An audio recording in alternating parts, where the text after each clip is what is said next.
先这样，然后再这样。婆婆周氏趴在阮清离耳边，说得她面红耳赤。阮清离和夫君成婚2年多了，却一直没能怀上孩子，急得周氏只能亲自指导儿媳。屋内烛火已熄，阮清离进去后又给点燃了。阿离，这都几时了，怎么还不睡？夫君，今儿个母亲给我扯了2尺布，我这肚兜是新做的，你瞧着好不好看？阿离，快些穿好睡吧，我今日温了一日的书，困了。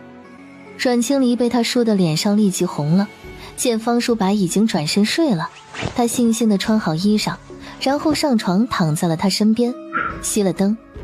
黑暗中他听见方淑白均匀的呼吸声，可自己却怎么也睡不着。也不知是屋内太热，还是自己身体出了什么问题，他总感觉烦躁的厉害，体内好像有小火苗正一点一点撩拨着他，让他感觉口干心闷。她嫁给方淑白时刚刚16岁，如今已经18了，和她一起出嫁的邻家姑娘孩子都会走了，她的肚子却一点动静没有。婆婆一直催得她整日为这事发愁。淑白，你睡着了吗？阮清离轻声问了问，然而等了许久，回答她的只有窗外的几声鸟叫。第2日她刚出门，婆婆便将她拽进了自己房中。她略带焦急地问：清离，成了没有？成了。周氏听见她说成了，那颗一直提着的心这才放了下来。可她哪里知道，阮清离所谓的成了，是让方淑白看了她新做的肚兜。周氏双手合十念叨着：哎呦，菩萨保佑。昨夜她一直守在门口，半点声音没听见，还以为2人没成事呢，原来是房子隔音太好了。他这儿子他是了解的，读书人嘛，面皮薄，所以那种事儿只能让儿媳主动些。阿离，你过来，娘再多教你几招，你将这些都用在淑白身上，多用几次，保准下个月就能怀上。可周氏的信心满满，在儿媳的肚子3个月后还毫无动静时，被打击得荡然无存。周氏将儿子叫进屋中，开门见山地问道：淑白，你和清离到底是怎么回事？他怎么这么久了还是怀不上？娘，安说有些事情儿子不想说，怕您着急上火，可现下这个光景，怕是想瞒也瞒不住了。哎呀，你这孩子有什么话不能与娘说？咱们是一家人，娘一定会替你做主的。娘，其实阿离有病，他幼时落过水，伤了身子，这辈子怕都不能生育了。啊？什么？淑白，这件事儿你是怎么知道的？难道你带他去看过大夫了？早就带他看过了，娘可记得去年我带他出门了一段日子，就是为这事儿。周氏一听，一屁股坐回椅子上，心凉了半截。普通百姓娶个媳妇儿为了啥？还不是为了传宗接代？女人不能生孩子，那要她何用？养在家里当菩萨供着吗？淑白呀，既然阮清离不能生，你休了她吧，娘再给你重新娶一个。凭你的条件，想找个什么样的没有啊？娘，阿离虽然不能生，可她嫁进来并未犯什么错，就这样将她休回家去，还有谁会要她？儿子不忍心。唉，当初你娶她我就不同意，那么多门第相当的姑娘你不要，偏偏看上个老夫子的养女，除了长得好些，其他一点用没有，真不知你是怎么想的。门外有茶盏落地的声音，砰的一声立即吸引了母子2人的目光。此时阮清离站在门外，身子有些微微发抖。六镇不大，谁家有点事很快就传开了。这几日阮清离走在街上，总有人对他指指点点。哎，瞧见没有，那就是方家的儿媳妇儿，听说不能生。要不说女人光长张好看的脸没用呢，也就那些男人喜欢，那吹了灯不都一个样？能生孩子才是硬道理。这些话直戳阮清离心窝，让他既难受又无力反驳。方淑白看见后主动握住他的手，然后故意拉高音量说：阿离，别听别人瞎说，你放心，就算你这辈子都生不出孩子，我也会对你不离不弃，一辈子都对你好。这方公子不仅人长得好，家中还殷实，听说呀还在书院读书，有这般护着娘子，可真是打着灯笼都找不着。是呀，就冲这人品，我要是有女儿，就算给她做妾也愿意呀。毕竟他娘子不能生，就算当妾生了孩子也是一样的。以后呀，若是他再考取了功名，那还了得。一语点醒梦中人，那婆子说者无心，可听者有意。瞬间那些有女儿的人家便把方淑白围住了。方公子啊，婶子家有个妖女，今年17了，给你做妾，要不要？韩胜路过石板街时，见那里围了许多人，他是这镇上负责治安的捕头，这么多人围在一处，不得不上前看看。走得近了，他才看得真切，见是许多妇人正将那方家公子围在中间，而人群外一抹单薄的身影立在那，显得娇小又无助。他直接走过去问：干什么呢？韩捕头，没什么事，只不过是这些婶子们与我闲话了几句家常，这就散了。既然没什么事，那就都散了吧。堵在街上，别人还怎么走路？是，这就散了。方淑白冲他一抱拳，然后走到阮清离身边说了几句话，二人便一同向前走。韩胜就那么默默地走在他们身后，并不是他要跟着阮清离和方淑白，而是韩家与方家隔墙而邻，他家也在这个方向。阿离，那些人说了什么，你别往心里去，我不会要他们女儿的。刚才你也看见了，我是实在脱不开身。我懂的，夫君。谢谢你懂我，阿离。阮清离与方淑白路过一家医馆时，他看了一眼说道：淑白，我想进去让大夫瞧瞧，看看还有没有能治好的希望。我想给你生个孩子，方淑白听见他这么说，眼中有了一闪而过的慌乱，然而他很快又镇定下来，笑着对阮清离说：阿离，你知道为何之前我要带你去外边悄悄看病吗？就是怕你这病传开后，别人对你指指点点，所以咱们还是别在柳镇看大夫了。过段日子我带你出去治。可是也不能讳疾忌医啊。没事的，淑白，就算传开了也无妨，我能受得住。只要还有一线希望，我都想去试试。阿离，你先回家去等，这家医馆的大夫医术一般，而且人多不方便，我去将城里最好的大夫给你请家去。还是夫君想得周到，那我就先回家去等。那医馆的大夫约莫半个时辰后随方淑白一起来的。这大夫阮清离认识，是城中有名的张妙手。他细细给阮清离号了脉，然后当着他的面说道：夫人这是寒气侵袭，导致肾阳不足，胞宫失序。正如女科所言，夫寒冰之地不生草木，种阴之渊不长鱼龙。今胞胎既寒，何能受孕？老先生可有解法？别说是老夫，怕是华佗在世也难解夫人之症。有了老先生了，还要樊先生给我娘子开几副养生的药，她身子太弱了，需要调理调理。方淑白送张大夫走后，阮清离起身坐在床上，他是真没想到自己身子这么糟糕。4岁那年他确实落了水，要不也不会被阮夫子捡到。那时他太小，只隐约记得落水是因为要救一个小男孩，可惜力气太小，却被他拉进了水里。最后的记忆便是两人抱在一起在水中沉浮，再醒来时变成了阮夫子的女儿。方家客房内，方淑白将手搭在药枕上，张妙手闭了眼，正细细给他枕着。怎么样，老先生，我这隐疾可有好转了？有些起色了，要不方公子今夜就同娘子试试看。能行吗？这个不好说呀，但兴许女子的身体能让你产生原始的欲望，多接触对你身体恢复没坏处。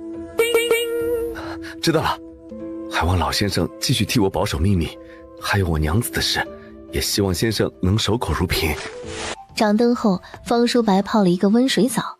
他和阮清离成婚快3年了，两人虽睡在一张床上，但却是一直井水不犯河水。当初他挑了很久才挑中的阮清离，挑中他无非有2点：一是他模样生得好，娘家没有依靠，只有一个养父，还前几年就死了；二是他笃定阮清离不懂男女之事，他就一个养父，还是一个礼教观念极重的夫子，怎么可能与他说那种事？而他需要一个女人去给他遮丑，去替他挡下外面所有的猜忌和流言蜚语。毕竟哪个男人不行，都不想让任何人知道。如今张妙手让他与他试试，他的心便有几分活了。要不今夜试试？阿离，你真想？阮清离觉得这人今夜有些怪，他气息很粗，看他的眼神仿佛要勾到肉里。啊，淑白，你今夜不用温书了，怎么这么早就回房了？想你了，就回来了。阿离，最近有没有做新肚兜？我想看看。前阵子娘一口气给我做了7、8件，让我换着穿给你看。最近倒是没做新的了。今日穿的是哪件？我想看看。阮清离感到不好意思，可又觉得二人是夫妻，方淑白这样的要求他不该拒绝，于是便解了里衣给他看肚兜。方淑白的气息有些急，他就那么定定地看了一会儿。阿离，不早了，睡吧。躺在床上，阮清离觉得身子有些难受，就好像飘在云端，上不去下不来。于是他只好将被子向下扯了扯，这才感觉好受了几分。黑暗中，方淑白背对着阮清离躺着，他将手攥得死死的，眼睛都有些发红。不行，竟然还是不行。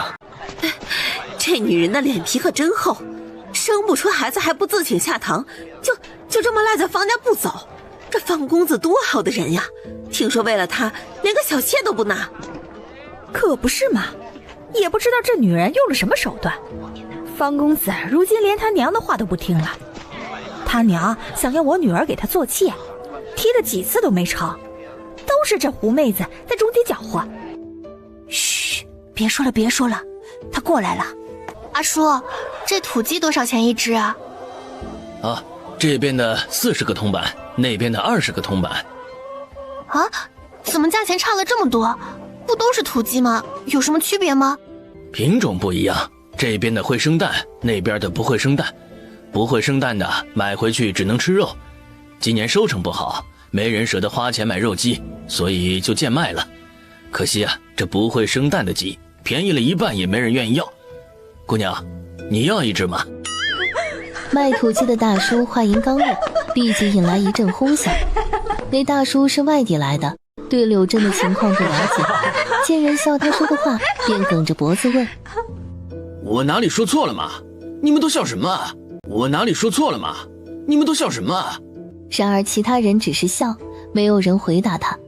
阮清离的脸已经臊红了，那阿叔不明白他们在笑什么，他却是懂得，这是在暗戳戳笑他也是只没人要的不会生蛋的鸡。这时一只大手递给那阿叔40个铜板，然后拎起了一只肉鸡。那阿叔忙说道：公子给多了，这肉鸡只要20个铜板。在我眼里他们都一样，我就愿意花40个铜板买它。怎么，你不卖？卖。韩胜拎着一只鸡走了，拐过巷口后，他就将那只鸡随手一扔，放生了。阮清离抓住那只鸡，追上他道：韩公子，你的肉鸡掉了。不要了，我不会做饭，带回家也没用。你若是想要，就送你了。啊，40个铜板，说不要就不要了。韩公子，还你的鸡。方夫人这是烧了你家灶房？阮清离被他问得莫名其妙，但他这人有一点好，猜不透是何意思时，便照实回答：没有，只是今日风向不对，茶有些不好烧。但是你放心，鸡肉没糊，韩公子可以趁热吃。谢了。客气什么，这本来就是你买的鸡，况且该说谢谢的应该是我，谢谢你今日帮我解围。方夫人，有时候不能生孩子也并非都是女子的事，你可以让你夫君也去查一查身体。他这话阮清离听不懂，但他还是礼貌地道了谢，然后顺着梯子爬了下来。等张妈来帮他端菜时，笑得弯了腰。哎呦，少夫人，您这脸是怎么弄的呀？活像个小花猫。赶快回去洗洗吧，这些菜呀，我端进前屋就成。阮清离跑回房，拿起铜镜一照，只见脸上一道一道的黑灰，比台上的丑角还滑稽。这才明白韩胜那个极力忍着的笑是因为什么。哎呀，天哪，这也太丢人了！等他去堂屋吃饭时，方秀秀问他：嫂子，鸡肉呢？我明明看见你让张妈杀了鸡的，这怎么没有见鸡肉呢？确实炖了鸡，可那鸡是隔壁韩公子买的，他不会做，我便帮着做了一下。一听提到了韩胜，方秀秀的脸腾就红了。她放下筷子问：嫂子，韩捕头和你说话了？他那人一向不理人的，若是下次你再给他送什么东西，让我去行不？你一个未出阁的姑娘，见什么外男？你嫂子不知廉耻也就罢了，你还学他？是舒白让我炖好，将鸡送过去的。他说韩捕头到底穿着官衣，说咱们和他相处好了没坏处。不信，娘问舒白。娘，确实是我让阿离送过去的。过几日我就要去县城赶考了，我还有点事想让他帮帮忙。方淑白去县里赶考了，周氏带着方秀秀回了周庄娘家，家里便只剩下阮清离和张妈。赶巧张妈家里捎信来，说她女儿要生了，于是她便跟阮清离告了假，回了老家。方家是个2进的宅子，天一黑，阮清离便将一进门的院子都锁了，然后自己回到内院。因时辰还不算晚，他便坐在床上缝冬日穿的棉衣。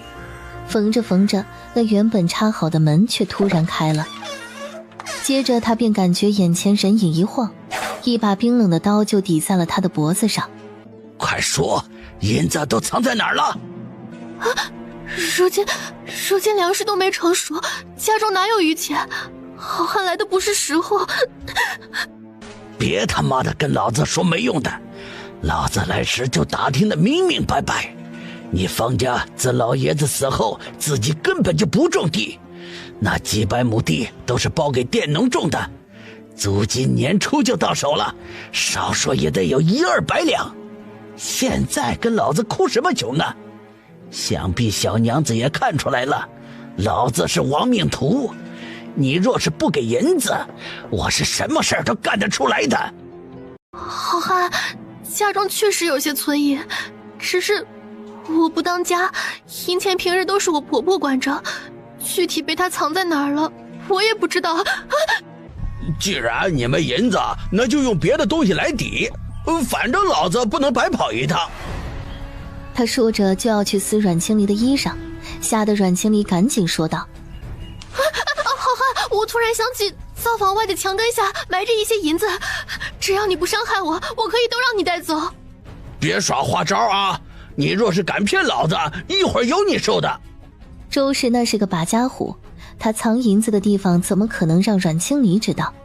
阮清离之所以骗那人去灶房，是因为那里跟韩胜的家只隔了一道墙，而且他前几日爬墙的梯子还没撤走，没准找到机会能爬过去，再不济喊上几声，也许韩胜能听见。别说，还真让他抓住了机会。韩捕头，有贼人进家夺银子了，救命啊！韩胜刚躺下，听见喊声，穿着里衣便出来了。那贼人一见出来的男人年轻高大，跳下梯子撒腿就跑了。韩胜要追，却发现阮清离似乎疼得厉害，于是他停了下来。你受伤了？刚才跳墙的时候扭了脚。能站起来吗？疼。疼得厉害，根本不敢动。那你等着，我去叫你家人将你扶回去。家中无人，都没在家，要不那贼人也不敢摸进来。那我扶你回去吧。啊，好。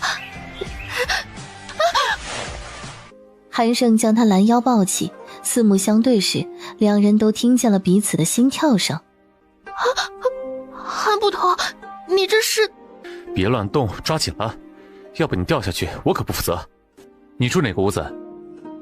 阮庆黎弱弱地给他指了下路，韩胜抱着他，很快就将他送回自己屋子内。见他转身要走，阮庆黎赶紧喊道：韩捕头，你走了之后那贼人又回来怎么办？那我穿成这样陪着你。那你能不能回去穿好衣裳，再来我这儿坐一会儿？我一个人真的很害怕。不能，我得去衙门找人抓贼。那能带着我一起去吗？韩胜还真把他带去了，他手下那些差役围着他叽叽喳喳。头儿，哪儿来的姑娘？不会是我们未来嫂子吧？苦主。哦，原来是苦主啊。那怎么跟头儿一道来的？怎么，你们有意见？没有。没有还不快跟我去抓贼？是。这些衙役平日都是住在衙门里的，所以韩胜到这儿就把他们带走了。如今偌大的堂内只剩下阮清离一人，空空旷旷的，显得异常安静。他坐在一把靠门边的椅子上，一动都不敢动。苏明远打着哈欠进来时，就见一娇俏女子坐在大堂里。夫人是苦主。公子是？你就当我是路过的。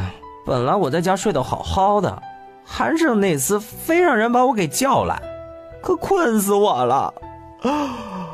哎，对了，听说你家遭贼了，丢了什么？我现在记录。一副银耳环，一个银戒指。苏明远在本子上刷刷地写着，见阮清离不说了，他便抬头问他：还有呢？没了。没了。苏明远觉得不应该就丢了这么点东西，因为韩胜找他来时可说这是个大案子。想了想，他又问道：你那耳环和戒指加起来值多少银子？800两，大师工艺，祖传宝贝。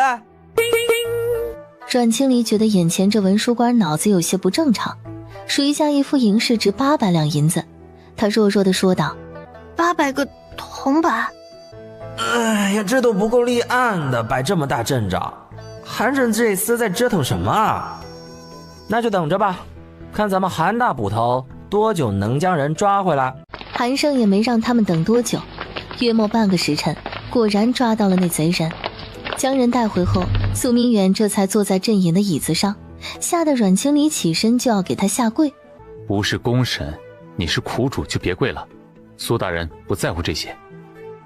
苏明远确实不在乎，他看向被压跪在地的贼人说：本官给你一盏茶的时间，快点交代，别耽误我回去睡觉。那贼人看着大人似乎比他还不靠谱，于是把头一扭说：我什么都没干呢，你们抓错人了。苏明远对真正的文书官说：赶快进，他说他一共杀了3人，抢了银钱188两，还奸了主家母猪2头。这是什么狗官？怎么比我还能胡说八道啊？我没杀人，就抢了一点银子，更没奸。他说到这儿才意识到自己说漏了嘴，忙将嘴闭上了。可惜已经晚了，韩胜踹他一脚说：我们大人可不是什么好官，又刚刚当上镇尹，需要破点大案立立威。你若是不依5议事交代清楚，一会儿就把你毒哑了，按我们大人刚说的定案。那贼人气得七窍生烟。这哪是官府镇衙，简直比土匪窝还土匪窝！难怪要夜里关着门审我，天亮了他们敢见人吗？我数3个数，1。别数了，我都招。干这行也快3年了，走南闯北哪儿都去过，没想到今日栽在这么个小镇子上。案子审得确实很快，因为苏大人现了事，那词人交代的仿若竹筒倒豆子，怎一个快字了得。你能自己走过去吗？韩捕头，送符送到西。我说韩大捕头，你就行行好，将人抱进去算了，难不成还让人家爬进去？那你跟着我们干什么？别忘了你用的是谁的马车啊？韩胜将赶车的鞭子递给他说：还你。欠我一顿酒。行，改日请你。苏明远驾车走了，阮清离说道：没想到新来的镇尹大人这般年轻，人也没什么架子，长得还英俊。他话还没说完，就见韩胜走了，临走时丢下一句：方夫人自己想法子回屋子吧。阮清离手脚并用的回了房，进门就将韩胜骂了一顿。脑子有病吧？我哪句话得罪他了？就那么把我扔在门口，给我找个棍子也行啊。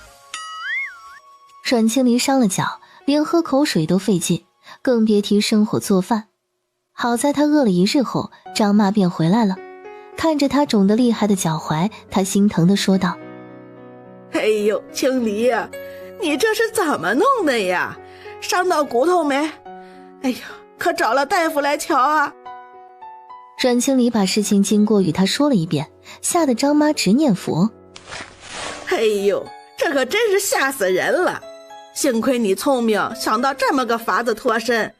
还有那韩捕头也是个好人，他竟真帮咱们去抓贼了。张妈，先别夸他了，你快给我弄点吃的吧，我都要饿死了。哎，好。张妈转身去了灶房，回来时却两手空空。经理，老夫人走的时候给你留银钱了吗？米缸里1粒米都没有了。啊？怎么会没米呢？明明之前还剩不少呢。那日我看见老夫人临走时，将米缸中的米都倒了出去，装好后给你大姑姐家中送去了呀。这是要饿死我。经理呀，其实我这次回来是来拿东西的。老夫人把我辞退了，她说家中有你干活就行，没必要再顾我了，所以我也要回老家了。张妈，我脚不方便，你将这2个换了铜板，给我买一些外敷的药，再买点吃的，剩下的就送给你做回家的盘缠。张妈走后的第6日，周氏带着方秀秀回来了。方秀秀一进门就嚷：嫂子，快去做饭吧，我跟娘都饿了。家中1粒米都没有，我拿什么做？你这是怪我将米都带走了？你一个不会生蛋的鸡，一天还想吃多少？你大姐她又有了身孕，在婆家吃不饱，我这个当娘的给她拿点米怎么了？这你也要拦着？舒白怎么就瞎了眼，娶了你这么个不讲道理的东西？娘说的对，是我小气了。所以您不在家这几日，我将家里的桌子卖了，换的钱买了米和鸡蛋，除了我自己吃的，其他的都给大姐送去了。周氏这人极其吝啬，就算是对自己女儿，她也是不愿过多接济的。之所以会将米都拿去大女儿家，无非是不想给阮清离吃。阮清离，你个有娘生没娘教的，真是什么坏事都干得出来。这么多天怎么就不饿死你？我要让舒白休了你，看你个不会生蛋的鸡，离了我方家后还会有谁要？方舒白是考了2场后回的家，因为距第3场院试还需要1个月，所以考生都会先返家休息一段日子。他一回来，周氏便向他告状，听得方舒白心情烦躁的厉害。哥，嫂子这次真的是太过分了，你离家的这段日子，她整日自己吃小灶，还卖了家里的桌子自己换鸡蛋吃，给我和娘吃的却是野菜馍馍。我倒是没什么，娘都被她饿病了。舒白，不是娘说你媳妇儿不好，她可真是你在家时一个样子，你不在家时又是一个样子。因为知道你宠着他，昨日连我都敢骂了。枉我辛苦将你养大成人，老了却让儿媳妇欺负。说完便坐在床上开始抹泪，哭得那叫一个凄惨悲凉。方淑白没说话，而是沉着一张脸回了房。他进门后二话没说，上去就抽了阮清离一巴掌。我不在家时，你就是这样对待我娘和我妹妹的。你打我这一巴掌，是连事情的经过都不想问，就给我定罪了是吗？难道娘和四妹还能冤枉你？我刚才也去灶房看了，锅里确实只有野菜馍馍，家中何时穷困到这个地步了？再说家中的东西是不是你卖的？是，东西确实是我卖的，可我为什么要卖物件？还不是因为我吃不上饭，快要饿死了。你说的对，家中确实没有贫困到需要吃野菜馍馍，可是娘呢？她连一个铜板都不给我，我拿什么去买粮？不挖野菜吃什么呀？哼，阿离，你干嘛要撒这种谎？娘是因为你不能生的事对你有些不满，可她绝对不会不给你买米的银钱。你说是不愿给家里做饭，大不了过段日子我再将周妈请回来。阮清离听后觉得心好累，他和方淑白在一起生活快3年了，其实方淑白对他还算过得去，但只要一涉及他娘和妹妹，他都会选择无条件的偏袒和信任。人心不是一天凉的，此时阮清离有种深深的无力感。阿离，我爹去得早，娘一个人将我们5个孩子拉扯大不容易，你是没看见她为了我吃了多少苦。以后你凡事忍着她些，就算是为了我。阿离，还疼吗？刚才是我冲动了，我不该打你。你若是生气就打我几下，总之别把自己气坏了。阿离，这些银子你收着，明日去街上买点自己喜欢的东西，马上要冬日了，再添几件衣裳。打一巴掌给一甜枣，这是方淑白惯用的伎俩。以前他用这招将阮清离拿捏得死死的，今日却不大管用。这么晚了，你去哪？去偏房睡。阿离，我今日刚回家，真的很累，你能不能别在这般无理取闹了？就算我无理取闹好了，你累了就早点睡，我想一个人待会儿。阮清离走后，方淑白气得摔了一个茶杯。原本有些事他还在犹豫，如今却不想再等了。这次他去县里赶考，竟被县官老爷看上了。那大人似乎有意要将女儿嫁给他，还特意问了他婚配的情况。这机会实在太难得了，若是做了知县老爷的乘龙快婿，他便能利用好这层关系，一步一步往上爬。可前提是他要有个干净的身份才行，所以阿离需要先离开方家一段日子，并且让出他发妻的位置。不过他也不是那忘恩负义的人，等他日后当了官，会把他接回家中做妾。但他不能直接将人休了，那样有损他一直以来的好名声，所以得想个万全的法子才行。方淑白这2日对阮清离格外的好，他带他去逛街，给他买衣裳，还带他去街边吃小吃。阿离，你都生了我好几日的气了，要不我跪下来向你赔罪。你干什么？这可是在街上，还有那么多人看着呢。谁让我娘子还生我气呢？只要看见你不开心，为夫也就顾不上那么多了。阿离，我错了，真的错了，你就原谅我这一次好不好？阮清离见许多人都向他们这处看，不想让方淑白太难堪，便说道：你别这样，我不生你气了。听了这话，方淑白这才喜笑颜开。阿离，前面有家首饰铺子，咱们进去瞧瞧。还是算了吧，今日你给我买的东西够多了，娘看见之后又要不高兴了。因为方淑白在家，所以周氏对阮清离态度也好了不少。他说阮清离当面一套背后一套，其实这点他做得最好。儿子在家时对儿媳一个样，不在家时又是另一个样子。清离呀，娘前几日说话重了些，你别和我一般见识。娘，您是今日想吃什么了吗？我这就去给您做。啊，不用，你这段日子起早贪黑做家务，娘真是看在眼里，疼在心里。今日饭菜你四妹都做好了，你不用管，好好回屋歇着吧。娘让你去歇着，你就去歇着吧。那我回屋了。就在阮清离要走时，家中来了个20多岁的男人。方兄，我来了。赵哥，嘿嘿，方兄托我的事，我办好了。今日我们镇上那只不孕的娘子有空呢，方兄和弟妹这就随我一起去吧。可我这几日约了先生讲述，过段日子去行吗？那要不让弟妹先随我过去吧，反正又不是你瞧病，都和那边说好了，人家等着呢，失约了总不好啊。是这个道理。阿离，这就是我前段日子和你提起的赵哥，他们镇子上有个专治妇人不孕的娘子，据说看得很好，要不你先随赵哥过去，等我忙完后就去找你。对呀，清离，你赶紧随着赵公子去，治病要紧，等治好了，好给我方家开枝散叶呀。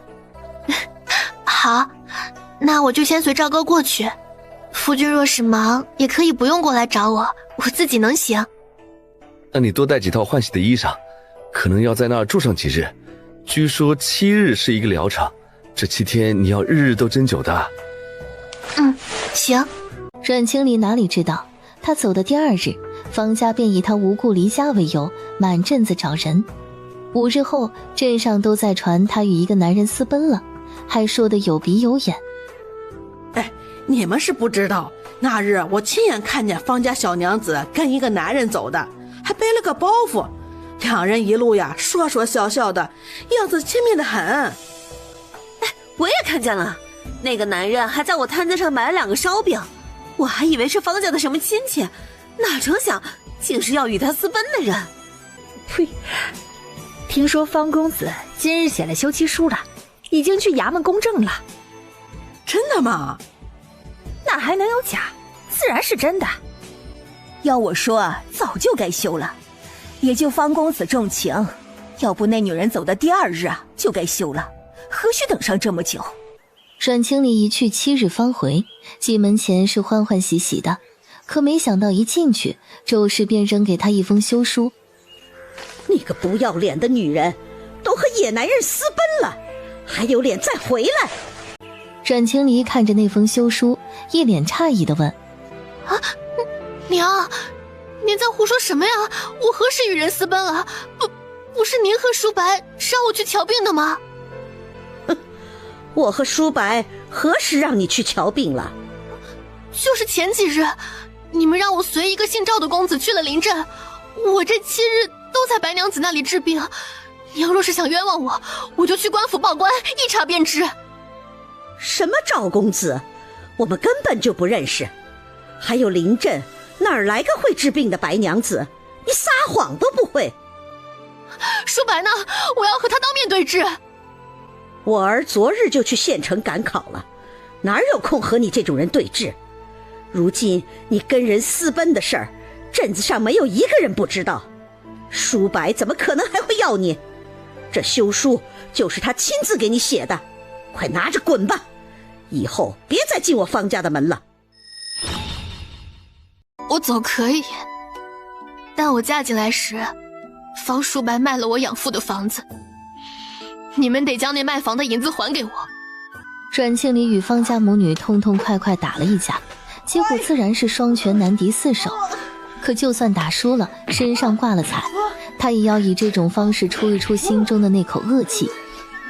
他知道要回卖宅子的钱是不可能的，若是和离，夫家自要归还女子嫁妆，可若是休弃，那便是连半个子都拿不走。方舒白不愧是读书人，连这点他都算计得明明白白。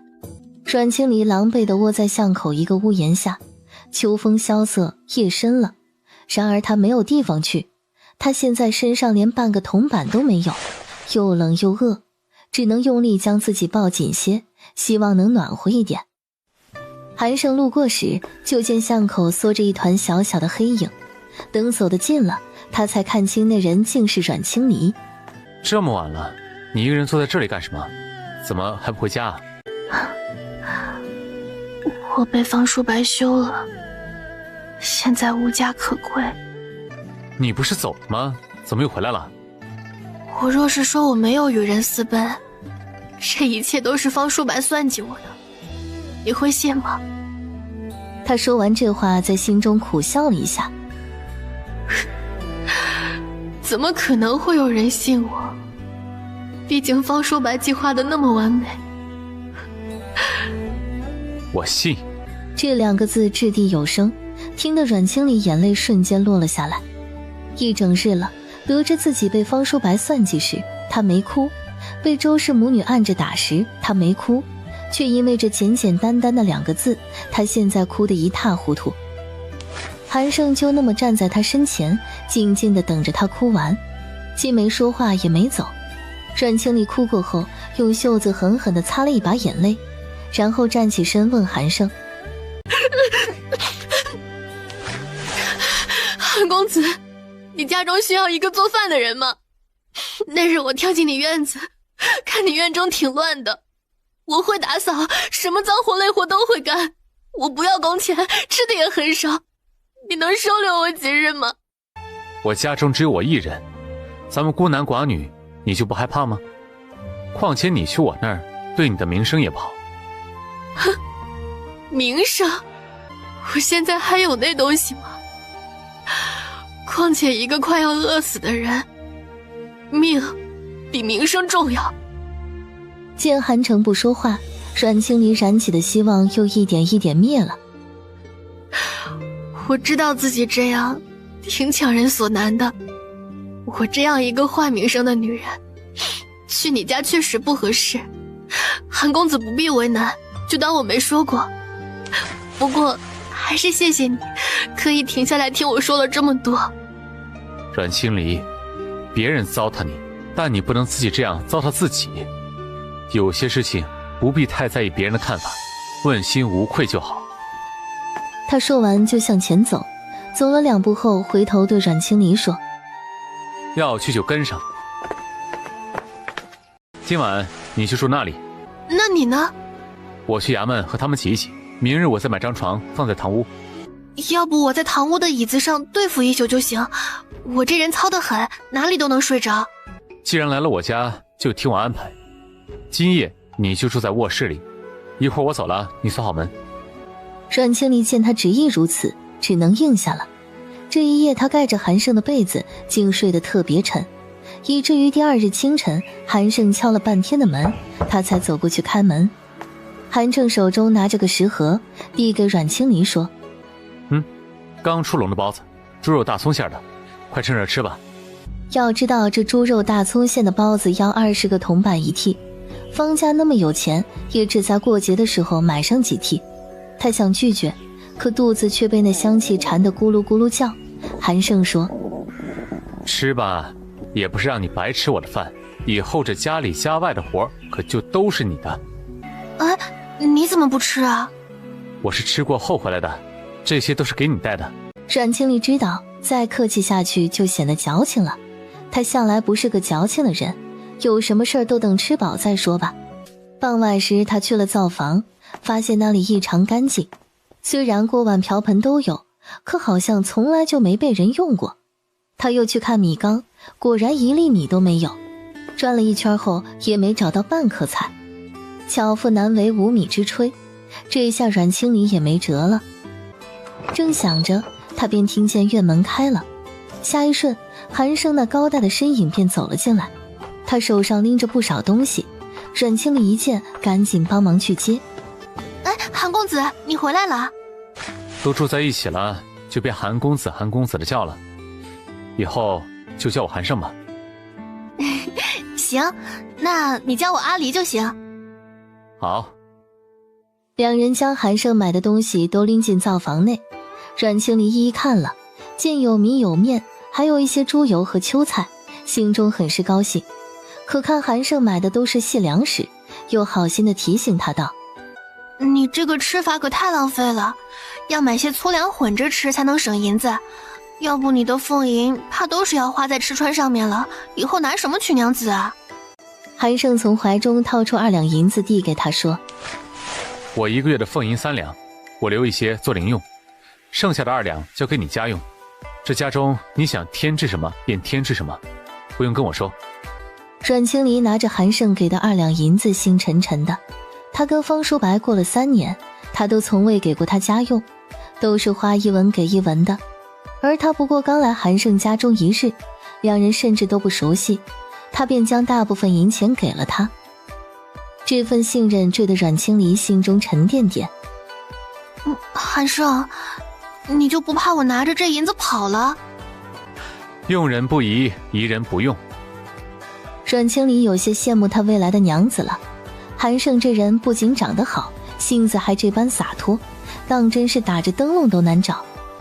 那既然你信得过我，我就先收着，以后家中每笔支出我都会记账，到月底一并拿给你看。你还识字？我养父是个教书的先生，他最得意的学生便是我。你倒是不谦虚啊。不是韩大捕头让我不要妄自菲薄的吗？韩胜，起来了没有？我找你有点事儿。苏明远看见阮清离时，脸上的表情真是要多精彩有多精彩。你们？阮清离冲他扶了一下身，便转身去了灶房，把空间留给了他和韩胜。快交代，到底是怎么个事儿？他被夫家休了，无处可去，我收留了他。就这么简单？不然呢？苏明远表示信他个鬼，他同韩胜太熟悉了，这小子向来对女人疏远得很，若不是对阮清离有心思，根本不会让他搬进自己家中。阿胜啊，你别胡闹了。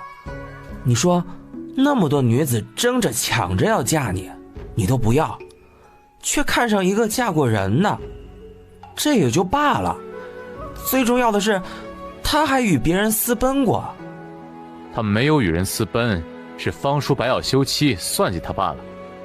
别人看不出来，你也看不出来。好，就算他没与别人私奔，你这样留他在家中也不合适吧？要是你名声上有什么污点，我怎么和你三姐交代啊？你和我三姐交代什么呀？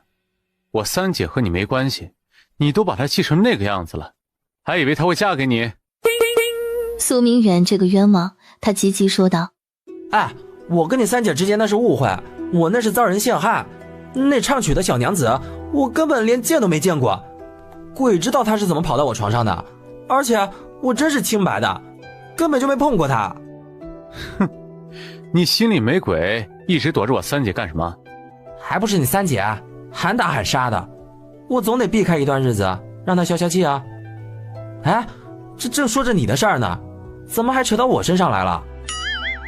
我有什么事？你未成婚便同居，还是个嫁过人的女子，若是让你爹知道了，非打折你的腿。第一，我和阮姑娘之间清清白白；第二，我们只是住在同一个屋檐下，但没同居。你这是承认了，承认你对人家姑娘是有心思的。韩胜白他一眼，没说话。苏明远继续苦口婆心地劝道：阿胜，这身份差距太大，自古便都不是良配。你若是真心喜欢人家姑娘，赶快让人家走，否则你这是害了她。我不过是柳镇小小的一个捕头，怎么和她身份差距巨大了？再说人家姑娘和我也没什么，你这心操得太早了。正巧这时阮清离进来了，二人便立即都闭了嘴。苏大人，喝点水，家里没茶，只能先上清水了，还望大人勿怪。苏明远接过茶杯，顺势看了阮清离一眼。两人虽然见过，但那日天黑，隔得也远，所以他仅隐约记得是个比较清秀的姑娘。如今离得近了，才发现这姑娘竟长得如此好看。不知为何，苏明远对阮清离还有种隐隐的熟悉感，他也不知道这熟悉感从哪来，可就是觉得似在哪儿见过一般。尤其是他那双眼睛，竟与他记忆中的一个人重合了。阮姑娘，能否借一步说话？明远，你刚才不是说衙门中有事吗？那就快去吧。苏明远见他这般护着，简直不知道该说什么好，只能撂下一句你就作吧，起身走了。这个不速之客被韩胜送走后，他回来时发现阮清离拿着个菜篮子，似乎正要上街。看见他又回来了，阮清离明显怔愣了一下。啊，韩公子，你怎么又回来了？今日不用上衙吗？这镇上也没什么大事，一般街头打架、夫妻不睦的小事，下边的人便能处理，我不需日日都去。你要上街去买菜？对，早起的菜新鲜，而且会有许多附近庄子上的人来卖秋菜，也便宜。那我陪你一起去。啊，你同我一起去，就不怕被别人看见说闲话了？你怕吗？我怕什么？身正不怕影子歪。再说了，我早就是这镇上的风云人物，哪日走在街头上，那些人不议论我的？不过他们每日就是那么些话，翻来覆去的说，他们说的不烦，我听的都烦了，一点新意都没有。韩胜被他这不长心的样子逗笑了。也是，阮清离若是心不大，怕早就像前几日那妇人一般，被人说了几句闲话就投河自尽了。公子，买些白菜不？今早新在地中砍下来的，还带着露珠呢，只要1个铜板1斤。1个铜板1斤啊？你这卖的是不是也太贵了？韩胜看向他，满眼的不可思议。1个铜板1斤，还贵吗？谁知最后还真让阮清离讲下了一些。10个铜板13斤，娘子看一看，高高的。阮清离看了一眼那秤，这才让那人将白菜装好，弯腰就要去拿。韩胜却比他快了一步。我拿就好。公子还真是疼媳妇儿，娘子好福气啊！他不是，我不是啊！可韩正不给他解释的机会，拉着他的手腕便走。有镇上的妇人看见阮清离被韩胜拉着，好心儿的追着偷瞧，甚至有人故意搭讪说：“韩捕头，您也来买菜呀？哟，您身边这位怎么看着这么眼熟？莫不是……以后阿离在我家帮忙，还请大家多多照应。还有啊，我这个人护短，不喜欢听别人对我的人说3道4，各位可懂？”他这话带了几分威胁，加之他在柳镇的身份，那些好奇两人关系的妇人立马闭了嘴。但他们想想，也觉得阮清离攀不上这高枝。这韩公子仪表堂堂，有身份有地位，怎么可能看上一个被休了的妇人？不过是他心善，可怜阮清离罢了。都说韩捕头出手大方，唉，要是我能去干就好了。韩胜特意跟着阮清离来，就是来给他撑腰的。以前他被欺负，他不好管，现在倒有了名正言顺的理由。几日后，柳镇大部分人都知道了阮清离现在是韩家的帮佣。之前他们敢肆意欺负阮清离，是因为方家人也欺负他。如今韩胜护着他，他们一下便收敛了很多。甚至那些之前对阮清离不友好的人，都主动开始巴结他。阿离啊，又出门买菜呀？冬瓜来几个不？嫂子给你算便宜些。不了，我家公子不爱吃。阿离，你在韩捕头家中帮佣，1个月给多少银钱？每月300个铜板。我在李老爷家帮佣时，每月只给200个铜板，还不包吃住，跟你这个一比啊，可真是亏死了。阿离，若是哪日你不在韩捕头家干了，别忘了推荐一下嫂子。行。阮清离说完便继续买菜，挑了一些韩胜喜欢吃的菜后，他便回去了。阮清离刚走到韩家门外，就见一道清瘦的人影立在那里。方淑白见他回来了，忙急走2步迎了上去。阿离，你听我解释，赵哥那件事我真不知道，都是我娘，我之前也是被蒙在鼓里。所以呢？阿离，跟我回去吧，咱们就当之前的事都没发生过。还有一个好消息，我这次考中了，我中了秀才，以后还会考中举人，会当官，你以后就是官家夫人了。谁稀罕？方叔白，你这波操作我是真的看不懂了。按说你中了秀才，以后找什么样的娘子没有，干嘛还来纠缠我？还是说我身上有什么值得你继续利用的东西？阿离，不管你信不信，除了你，我心中装不下任何女人。我方叔白这辈子只爱你一个。阮清离见他说的信誓旦旦的，一时摸不清他葫芦里卖的什么药。踩进坑里面摔一次没什么，可若是在同一个坑里摔2次，那就真的是我蠢了。你对我真的还有情？千真万确。方叔白，嘴上说说能证明什么？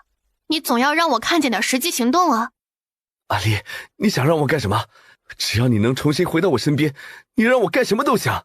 那就在镇上为我证明，说之前的事儿都是你母子2人算计我，再将我养父宅子卖的10两银子还给我。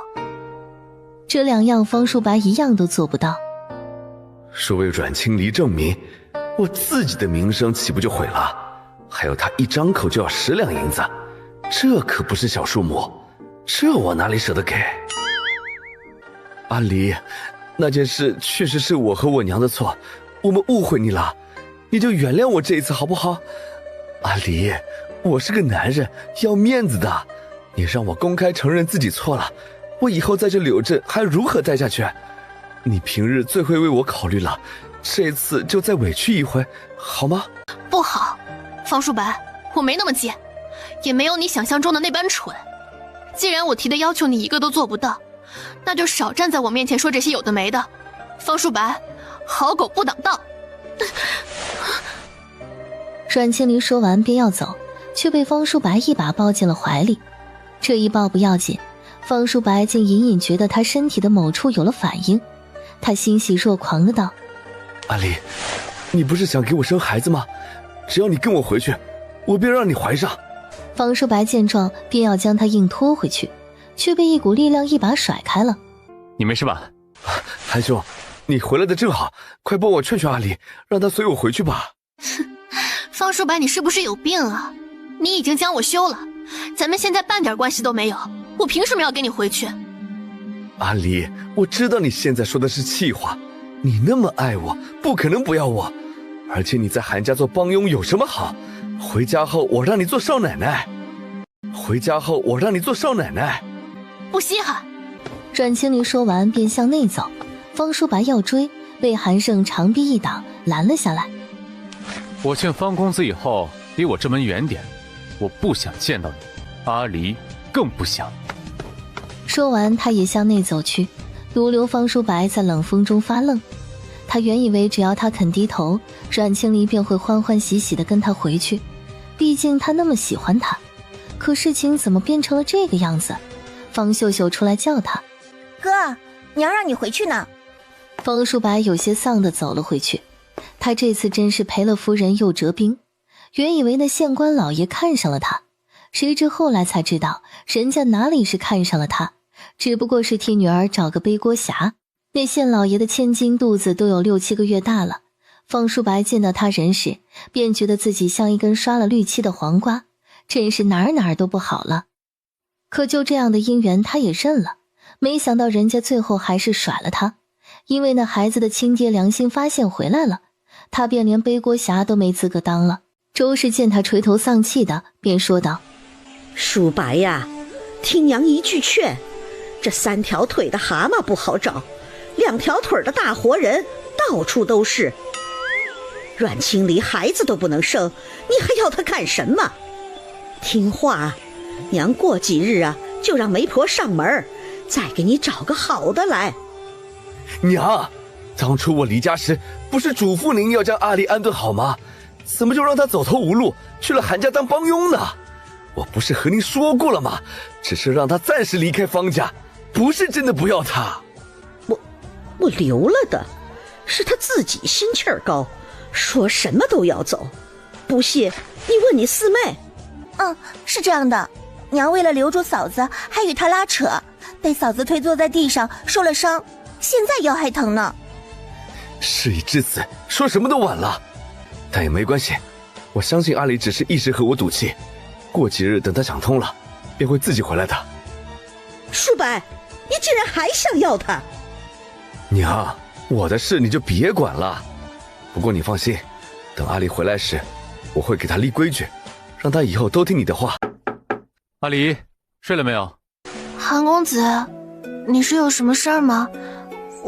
我睡下了。开门，被子还给你。阮清离就知道他是来还被子的，可他怎么能要？韩胜如今住在堂屋内，那间屋子比他这间还漏风，他身上的衣裳也没有棉，人也不是铁打的，只会比他更冷。他没开门，隔着门说道：我不冷，以前家里穷，到了冬日也是没有棉被盖的，都习惯了，被子还是你留着盖吧。买一床新被子需要多少银子呀？今年棉花贵，厚实一点的差不多得半两银子，薄一些的也得300个铜板。那我们现在剩的银钱还买得起一床被子吗？这2日给家里添置了些东西，又买了一些过冬用的菜，我这里还有800多个铜板。韩公子，你要看细账吗？啊，那倒不用。我说过，你想买什么就买什么。我身上还剩300个铜板，明日都给你。你去买床棉被吧。啊，韩公子，你要买新的棉被？厚实一些的，给你盖。韩胜竟要给我买一床新被子，从小到大，我还从来没有盖过一床新棉被呢，那感觉一定很好。韩公子，其实也不用买做好的被子，那样会贵上不少银子。我会做棉被的，咱们自己买棉花，再扯上几尺粗麻布做被面，这样能省不少银钱呢。他停了一下，又说道：我看你盖着的那床也旧了，明日我将里面的旧棉花重新弹一弹，然后掺进新棉花，再将里外的被面换了。这样咱们花一床被子的银钱，可以得2床新被子了。那做起来会不会很辛苦啊？不会，只要能省银子，辛苦一点算什么？隔着门板，韩胜都能感受到阮清离的开心和跃跃欲试。他听见他似乎在算着做棉被的用料和尺寸，声音里都透着满满的幸福。阮清离因为兴奋，一整夜也没怎么睡，但是天还没亮就起床了。他想着快点将早饭做好，然后拿着银钱去铺子中买棉花。若是他做得快些，今晚他和韩胜便能盖上新被子了。外面的天只有一点乳白色，屋内黑漆漆的。阮清离路过堂屋时，一不留神竟被韩胜睡的床角绊了一跤，这一跤让他正好摔在韩胜的身上，倒是一点也不疼，就是韩胜是被他生生砸醒的。阿离，你这是……因为刚才跌过去时，他的脸碰在了韩胜的脸上，被他下巴上刚冒出的清茶擦了一下，也不知为何竟让他身体有些发热。我要做早饭。所以呢？所以只是路过，不小心砸了你。怎么这么早就去做饭啊？今日要出门买棉花呀。原来如此，那去吧。哦，好。韩胜是傍晚下了衙回来的，一进门便看见阮清离坐在门槛上哭，他一双眼睛都红肿了，可见应是哭了很久。韩胜走过去，尽量放柔声音问：怎么了，阿离？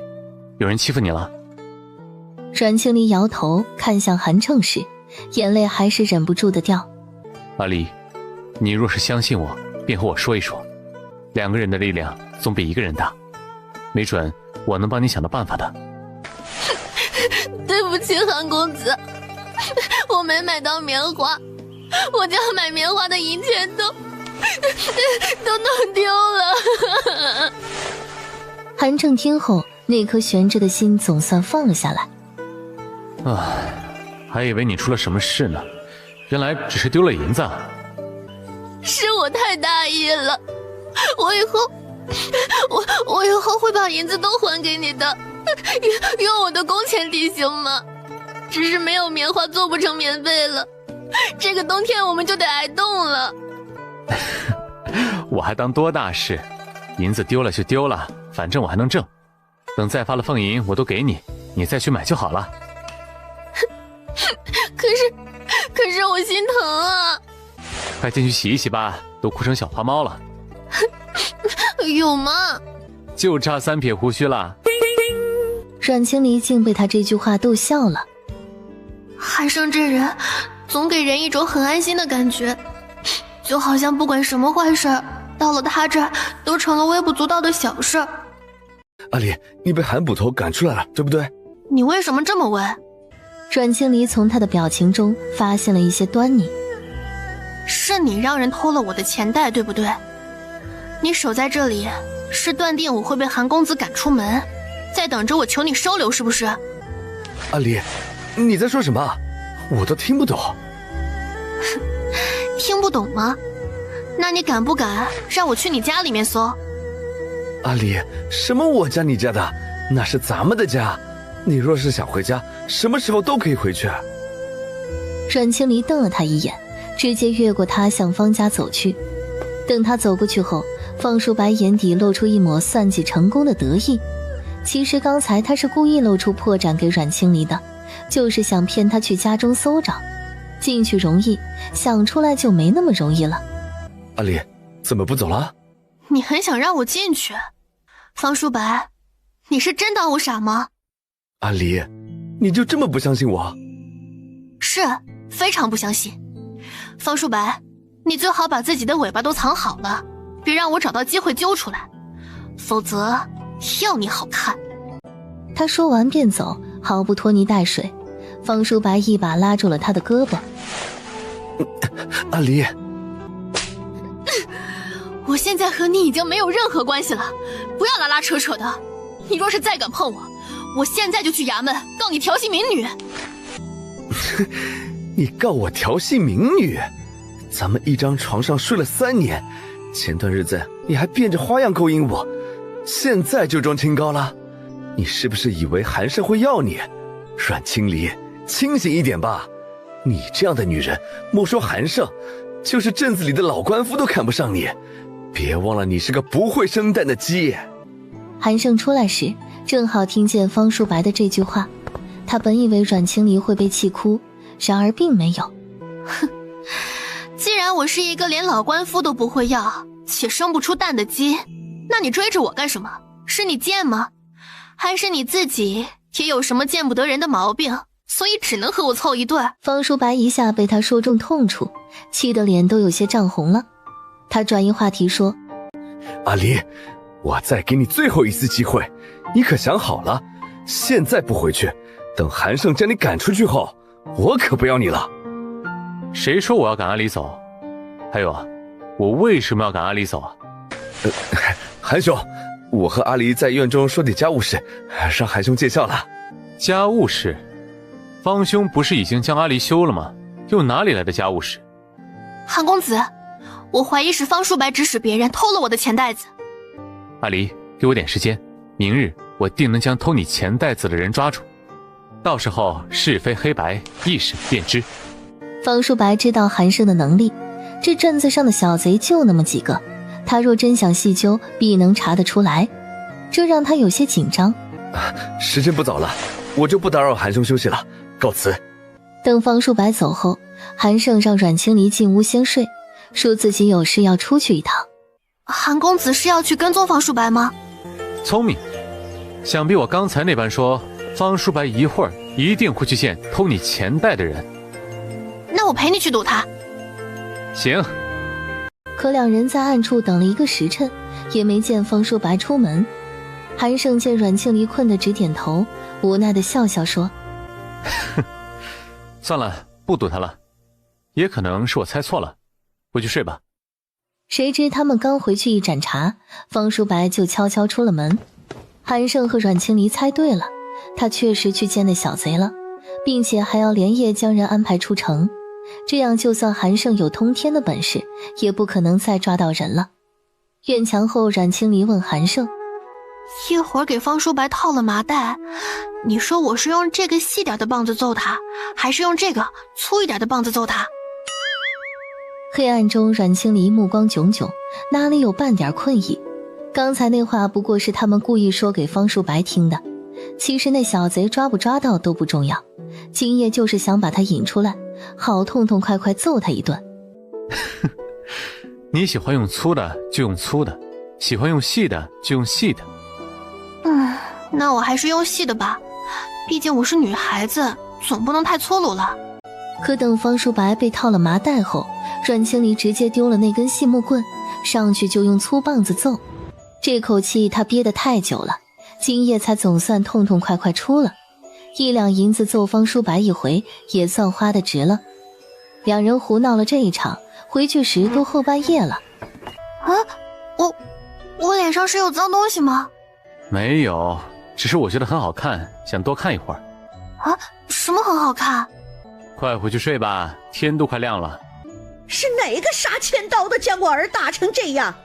我儿可是秀才，那是有功名在身的，这他们也敢打，简直无法无天了。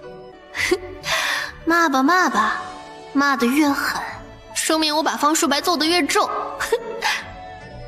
张妈踩着个梯子探出头来，悄悄唤了声：“经理。”张妈，你又回方家帮佣了？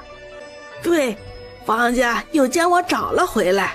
经理，你的事儿我听说了，我是不信他们说的话的，你一定不会做出那种事儿的。张妈，我就知道你会相信我。经理，你在韩捕头家过得还好吗？以后有什么打算呢？一听他问自己以后的打算，阮清离有些茫然地摇摇头。经理，你还年轻，今年连20都不到，难道就要这般蹉跎了岁月？还是得找个好人嫁了才行。我这种情况，哪有人愿意娶我？经理呀，给人做田房，你能不能接受呀？镇子西边有个李老爷，今年30出头，家里是开铺子的，娘子都死了好几年了，膝下有1儿1女，听说想找个田房，能不能生无所谓，人家呀就想找个温柔贤惠的，要不你去相看相看。张妈，你跟我说实话，今天你来问我这话，是那李老爷托你来问的吗？经理，确实是那李老爷让我来问的，不过我也没什么私心，只是觉得他和你还算合适。人家说不介意你过去的事儿，只要以后能踏实过日子就成。那李老爷虽然年龄大了点儿，但长得还行，家底也殷实，你若嫁过去，至少吃喝不愁呀。被张妈这么一说，阮清离也动了点心。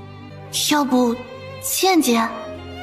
阮清离是3日后见到那李老爷的，长得还算周正，嘴上留了须，没有张妈说的那般显年轻，一看就是个30几岁的中年人。两人约见面的地方是个茶馆，阮清离面上淡淡的，那李老爷倒是很热情。茶刚喝了半盏，他都开始计划好以后了。阮姑娘，等咱们成婚之后，你也不必再去谁家当帮佣了，就在家中帮我打理好后宅，照顾好2个孩子就行。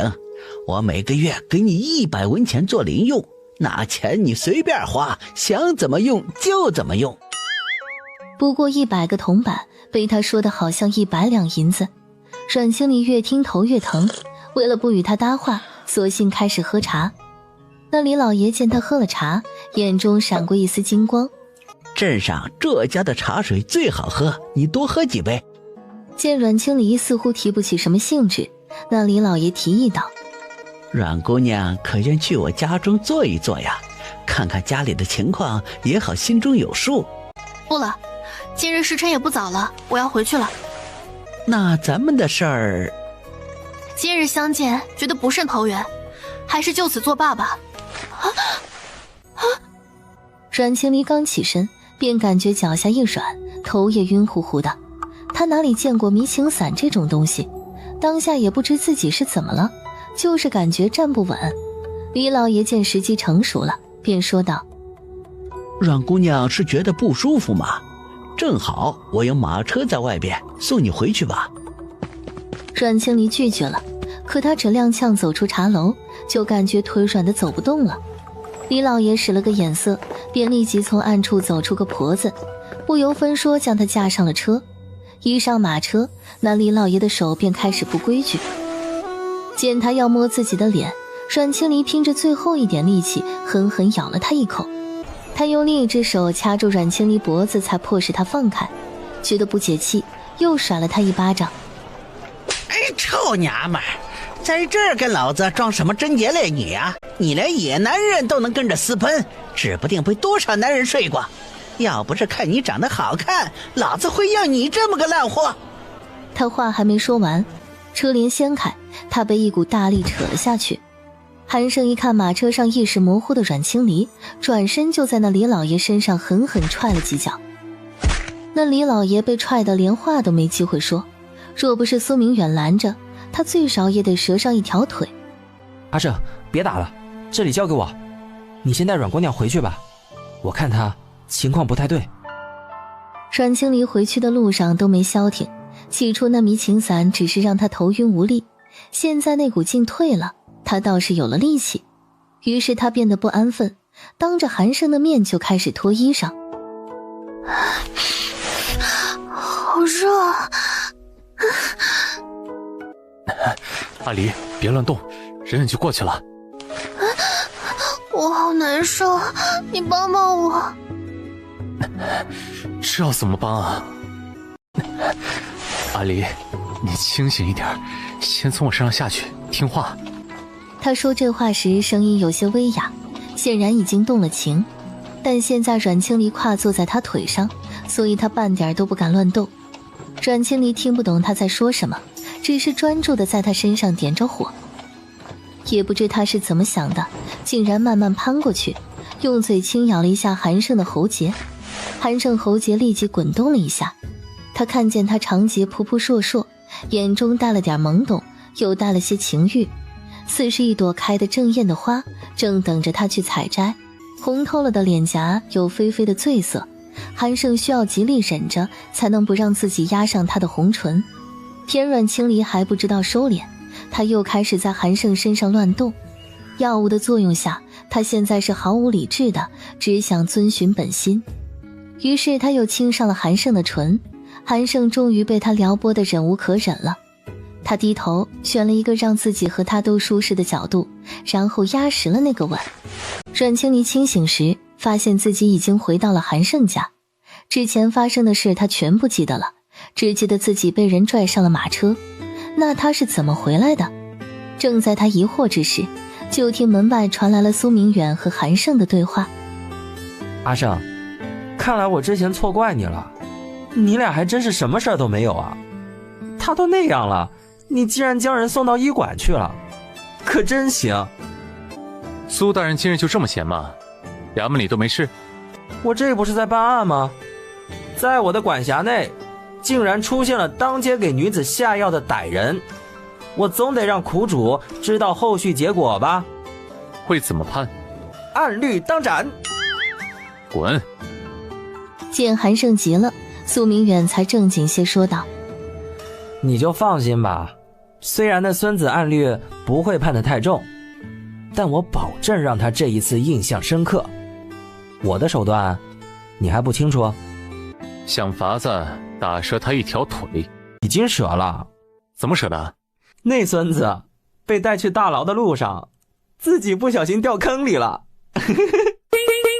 韩胜都不知道该怎么夸苏明远，他笑道：那确实是不够小心的。多谢二位公子搭救。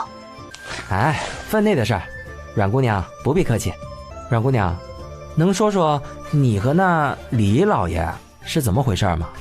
你们为何会一起出现在那茶楼里？我们是在相看。苏明远看向韩胜，韩胜没说话，只是将袖中的手指收紧了一下。阮姑娘是打算要嫁人吗？是有这个打算。这也是常情，毕竟阮姑娘年轻，这般大好的年华不该虚度，只是日后还需慎重些，莫要什么人都去见啊。好。了解完情况，苏明远便起了身，他问韩胜：一起走啊？因为马车上的事，韩胜现在有些不知道该怎么面对阮清离，于是便也起身和苏明远走了。还没睡啊？要睡了。你今日怎么回来的这么晚？处理了些事，所以耽搁了。哦，那你吃饭了吗？我给你留饭了，你若是想吃，我这就去给你热一热。啊，吃过了。阿离，以后我若是回来晚了，你不用给我留饭，我饿不着。可你身上应该没有银钱了吧？那日你都给了我。没事，我可以去苏明远那儿送饭，还有钱。韩公子，我是不是给你添了好多麻烦？所以你想着嫁人，打算不给我添麻烦了？嗯。能和我解释一下你今日在马车中做的事吗？阮清离有些迷茫地问。啊，我在马车中做了什么吗？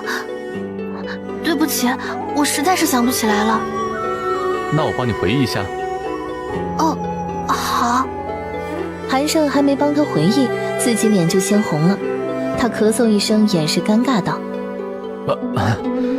那个我也忘了，其实你也没做什么，只是一直不太安分。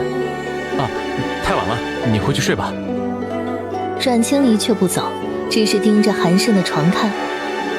韩公子，今夜太冷了，你这屋子里面到处透风，还没有被子，要不……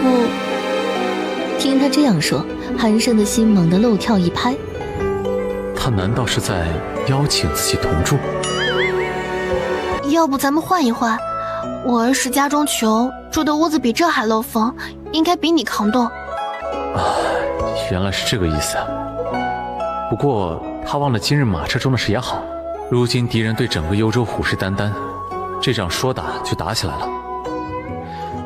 我这样的人，若是真打仗了，很可能要上战场。一旦上战场，能不能回来都不确定。我与阮清离萍水相逢，他的所求不过是平安喜乐地度过一生，我又何苦让他卷进自己这乱糟糟的人生中？或许替他找个良人嫁了，才是最正确的选择。一日一早，韩胜刚走，张妈就来了。她昨晚才听说阮清离的事，内疚的一整夜都没睡。清离，实在是对不住，我没想到李老爷竟是那种人。当初他让人来与我说时，我只觉得他家中殷实，你嫁过去不会吃苦，却没想到人品竟是这般呀。唉，见他自责的不行，阮清离反倒去宽慰他。张妈的性格他了解，这是个热心肠的人，心眼也好，这次只是好心办了错事。没事的，张妈，你也是信错了人，也是好意，我不怪你。你说那李老爷心思怎就那般龌龊呀？这光天化日的，他是怎么敢的呀？还不是我无依无靠，又被方叔伯把名声弄成了那种样子，所以他才以为我好拿捏。经理，这是方少爷让我给你的，他说这是卖你养父的宅子钱，托我还给你。啊，这是太阳打西边出来了。张妈，方叔伯他提了什么要求没有？没有。什么都没说？什么都没说，只是我临来时，他让我把这银子转交给你。竟然什么要求都没提，这倒是让阮清离捉摸不透了。切，管他呢，这本来就是我的嫁妆银，是养父留给我的，方叔伯还给我，天经地义。张妈，你一会儿能出去吗？陪我去街上买一些棉花，再扯一些布，给韩公子做几床棉被。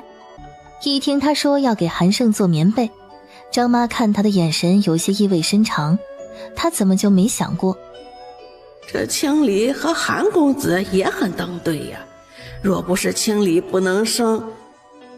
他本来想问问情况的，可一想还是没问出口。哎呀，之前就办错了，这若是再错点了鸳鸯谱，那可真就是罪过了。再说那韩公子是官家的人，又年轻英俊的，怎么可能成婚后不要孩子呀？他是不会娶清离呀，我还是呀莫要在清离伤口上撒盐了。阮清离以为他还会像前几日那般很晚回来，于是便烧了水，又将大木桶搬进房中，打算洗个热水澡。谁知他刚洗了一会儿，便听韩胜回来了。阮青离心中立马慌了，因为他这个屋子的门没锁。他想从木桶中出来去插门，偏因为着急，站起时在水中滑了一下，直接就坐了回去。阿离，你没事吧？我没事，就是摔了一下。摔到哪里了？用我进去帮你吗？不用，你千万别进来，我没事。听他说的这般急，韩胜反倒不放心了。他开始自动脑补一些画面。难道阿离屋内有人？他现在正被人用刀抵着，所以不敢说实话。阿离，你真没事？真没事，你千万别进来。他越是这般说，韩胜越笃定了。于是他抽出腰上的匕首，直接踹门进去了。屋内，阮青离刚穿好肚兜和贴身的亵裤，她长发松散地落在肩头，裸露的肌肤莹白如玉，还沾着一些水汽，娇艳的红唇微张着，看向韩胜的眼神全是不可置信。韩胜也懵了。对不起，我不知道你在洗澡，我这就出去。被外边的冷风一吹，韩胜才感觉好了一些，可心口仍是砰砰乱跳着。过了好一会儿，阮青离从里面走出来了，她脸颊红得厉害，害羞的都不敢去看韩胜，韩胜也不敢看她，两人目光碰一下，立即就分开了。刚才你先说。刚才对不住，我不知道你在洗澡，还以为家中进了人，你被挟持了。所以你就闯了进去？没吓到你吧？还好，当时是有那么一点怕。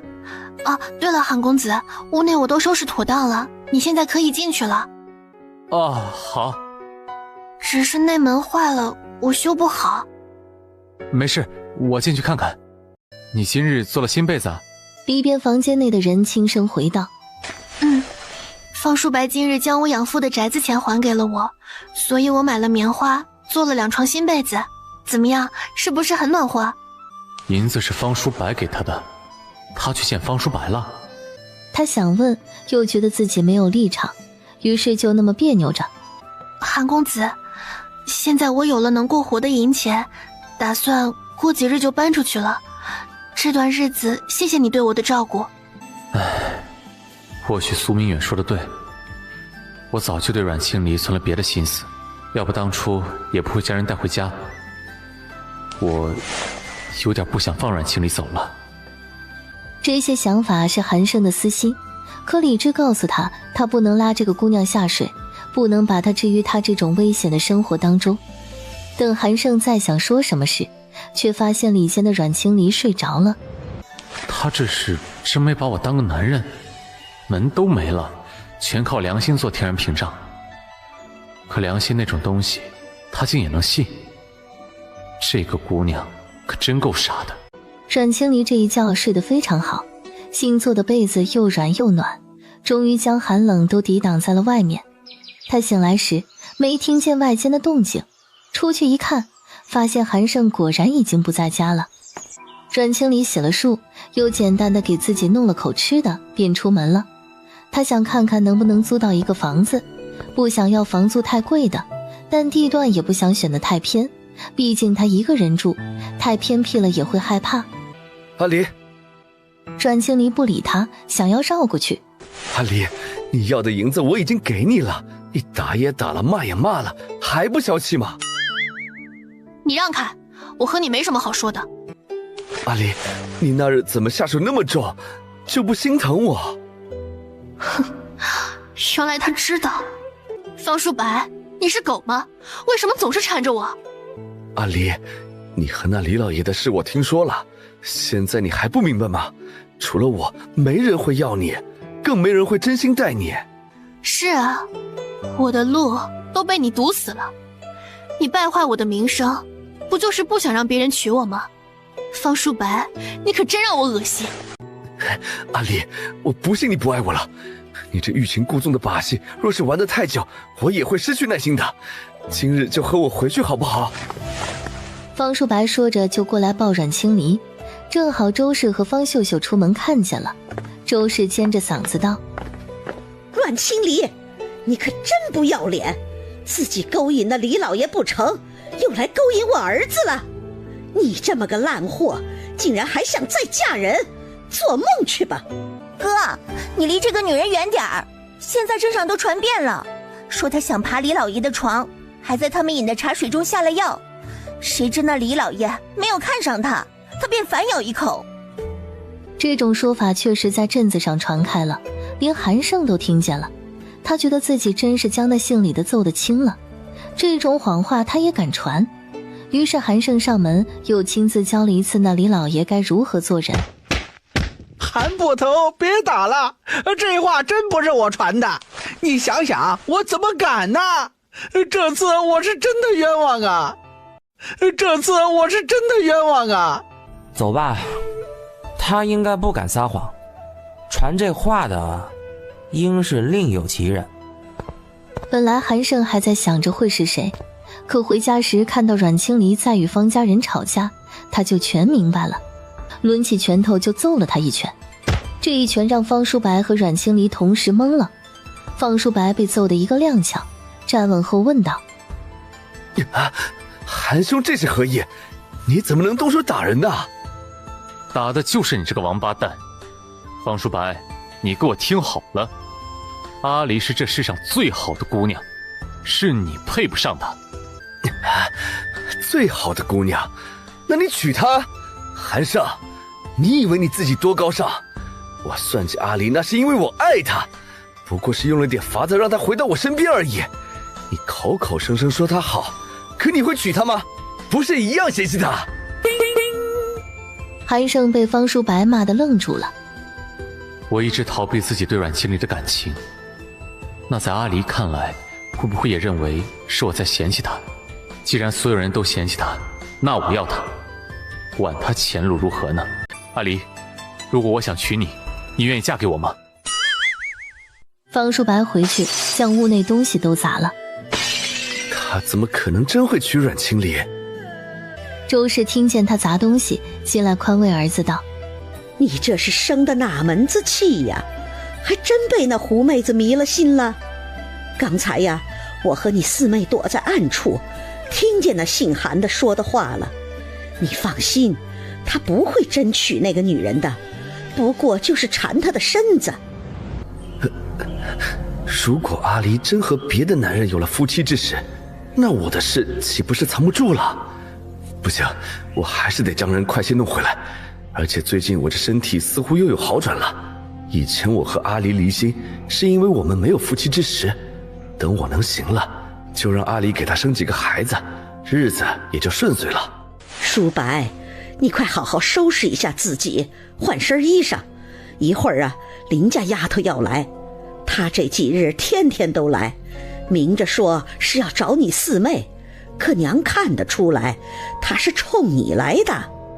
娘，我都和您说过多少次了，我的事您别管。淑白，别的事娘能不管，可这婚姻大事娘怎能不管？咱们方家就你一根独苗，娘还等着抱孙子呢。孙子会有的，你再给我点时间，明年让你抱上。阿离，你还没回答我的问题。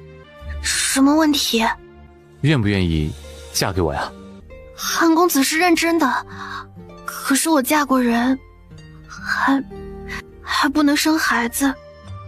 阿离，这些我都不介意。等咱们成婚后，我会带你去幽州城，找最好的大夫给你治病。若是治过后仍不能生，咱们就领养几个。韩公子，你真是这样想的？可是你的家人能同意吗？我已经跟家人闹掰了，现在是孤家寡人。阿离，你跟着我可能日子会苦些，你怕吗？我不怕吃苦，再说现在我还有些银钱，以后也能干一些事情补贴家用，我可以养你的。这么说你同意了？阮清离害羞的点点头。那我们这2日准备准备，选个日子将婚成了如何？好。韩公子，你站起来。叫我阿胜。好，阿胜，你站起来。韩胜虽然不知道他要干什么，但还是乖乖照做了。既然咱们都要成婚了，总得做2身新衣裳吧。你别动，我给你量一下尺，明天去买布。阿离，其实你不用那么辛苦，咱们买些成衣就好。啊，可是那要花不少银钱。我给你。你哪来的钱？我先和苏明远借一些，咱们要成婚，总不能太委屈你。啊，还是不要太铺张浪费了。我嫁给你是要过日子的，只要你对我好，我就不委屈。其他东西可以慢慢添置，不急于这一时。好，都听你的。啊，你别乱动，再动我就量不准了。韩胜被他量的心跳都加快了。阮清离没有尺，所以是用手量的。他的手指在他身上量着，呼出的气息也打在他身上，痒痒的，还有些别的异样的感觉。不知怎的，他突然想起那日2人在马车中的情景，鬼使神差的，他便搂住了阮清离的腰，然后在他错愕的目光下亲上了他的红唇。阮清离彻底懵了，他完全不知道韩胜这是在干什么。对不起，阿离，我没控制住。啊，韩胜，你为什么要咬我？韩胜被他问得愣住了。我咬他了吗？明明在亲他。阿离，我没有咬你，是在亲你。韩胜，你能再那样一次吗？我好像有点喜欢。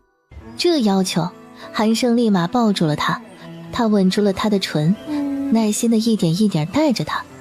阮清离不得章法，却也循着本心攀住了韩胜的脖子，笨拙地回应着他。